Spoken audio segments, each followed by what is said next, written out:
kulanti wacan wanaagsan daawadayaal gebi ahaantiinba halkani waa warar sugan 24 ku soo dhawaada warbixin xiiso leh maanta oo aan ku eegi doono isbeddelka la filayo in dhawaan ay ka dhaco dalka Holland. dowladda Netherland ayaa daboolka ka qaaday qorshaheeda ay ku dabcinayso xayiraadii ka dhalatay fayruska COVID-19.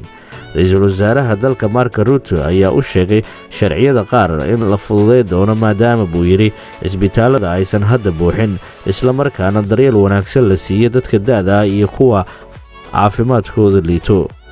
fariinta ra'iisul wasaaruhu sheegay ayaa haddana meesha aysan ka saareynin in inta karaankooda guryaha ay sii joogi doonaan ciddii markaa isaga shakisa calaamadaha COVID-19.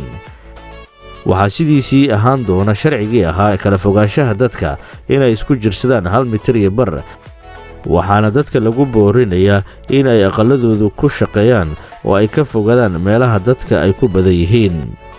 timajarayaasha iyo shaqooyinka kale ayaa dib u howlgali doona 11 bisha May, iyadoo kafeeyada iyo maqaaxiyadaha la furi doono 1 bisha June tiyo dadka ay raacayaan sharciyada la soo rogay. waxaa qasab noqon doona in dadku ay qaataan gafuur xirashada face mask marka ay raacayaan gaadiidka dadweynaha laga bilaabo 11 bisha May. dadka aan xiran gafuur xirka waxaa dawladdu ay sheegtay in la ganaaxi doono, laakiin weli lama cayimin inta ganaaxaasi uu noqon doono. tallaabooyinka xiga ay dawladda qaadi doonto ayaa iyana la sheegay in ay gacan ka geysan doonto in dhaqaalaha dalka uu dib u soo kabto.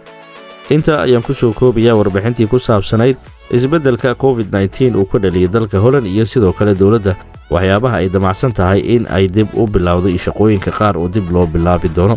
anigoo Maxamed Yumbi ee idila socodsiinayay sida iyo nabadgelyo.